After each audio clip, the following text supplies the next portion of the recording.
Welcome to Kenton's videos. Enjoy the video. You'll start by preparing the iPhone for a Bluetooth connection so devices can share its cellular data. Open Settings and tap Personal Hotspot. Enable it so the phone advertises an internet connection. Then turn on Bluetooth in Settings and keep the Bluetooth screen visible.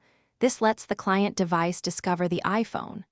On the other device, enable Bluetooth and scan for nearby devices. Once you see the iPhone name, select it to initiate pairing. This begins the tethering handshake necessary for data sharing. After discovery, you'll complete pairing to secure the link and allow network use. When a PIN appears, compare it on both devices and accept the prompt on each. This prevents rogue connections. Next, on the client device, select Connect via Bluetooth rather than Wi-Fi or USB, because Bluetooth tethering uses the PAN profile.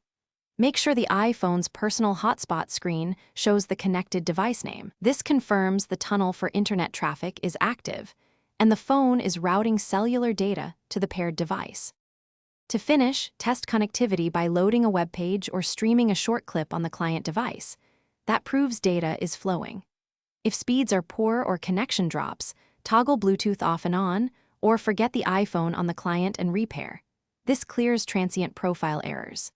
If problems persist, make sure Personal Hotspot is allowed by your carrier and update the iPhone to the latest iOS because firmware fixes tethering bugs. One key troubleshooting tip: try toggling cellular data briefly to reset the phone's network routing. Thanks for watching. Consider subscribing if we helped you.